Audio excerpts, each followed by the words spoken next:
Comité régional du tourisme se fixe un objectif essentiel, c'est la qualité de l'accueil de ses visiteurs. Et comme première destination touristique au monde, avec un peu plus de 32 millions de visiteurs, loin devant ses concurrents, nous devons maintenir notre première place. Et la première place, elle passe aussi par le taux de satisfaction des visiteurs eux-mêmes. Aujourd'hui, nous sommes, contrairement aux allégations qu'on peut entendre ici et là, à un taux de satisfaction très important de 93%. Et nous nous sommes fixé l'objectif d'atteindre en 2020 le taux de 100% de visiteurs satisfaits lorsque les visiteurs vont quitter notre destination. C'est donc un objectif ambitieux, mais les équipes du CRT sont mobilisées vers cet objectif.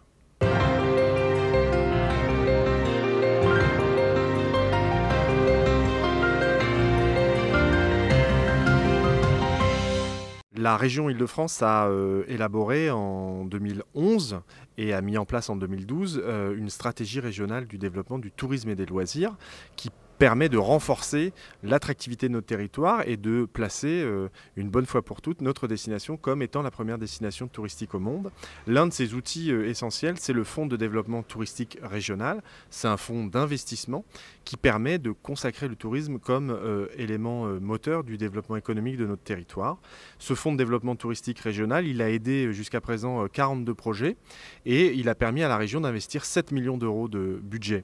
Et il a permis aussi aux autres investisseurs, parce que nous co-investissons avec d'autres acteurs, il a permis d'investir 100 millions d'euros dans l'économie régionale. Ce jury se réunit 2 fois par an et il accompagne des projets qui vont de l'hébergement jusqu'au musée. Par exemple, nous avons aidé le parc zoologique de Paris à améliorer la manière dont il accueillait ses visiteurs.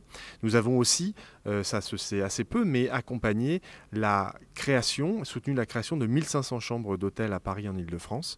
Et on sait que l'hébergement est une donnée essentielle pour notre destination. Donc nous souhaitons que l'offre se diversifie, notamment l'offre à destination des clientèles d'affaires, des jeunes et des familles, qui permettent à notre destination d'accueillir encore mieux leurs visiteurs.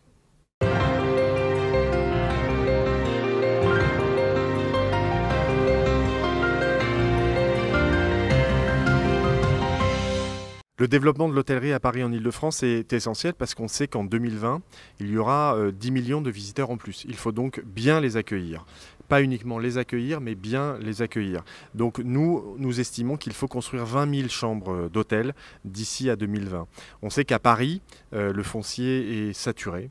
Et donc nous mobilisons les investisseurs privés pour qu'ils puissent construire des chambres d'hôtel à la fois en petite couronne, mais aussi en grande couronne.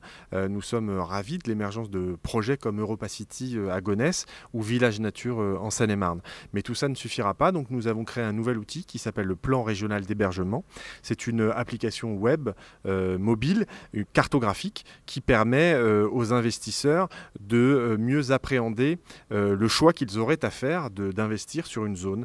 Et il permet aussi, ce dispositif, d'accompagner la région Île-de-France ou les autres collectivités dans le soutien qu'ils pourraient apporter aux porteurs de projets privés. Et donc cet outil-là va nous permettre à la fois de développer l'offre qui est essentielle pour les clientèles d'affaires, pour les familles et pour les jeunes, et qui va permettre de positionner notre destination comme non seulement la première destination touristique au monde, mais aussi une destination jeune et famille, ce qu'elle n'est pas forcément aujourd'hui.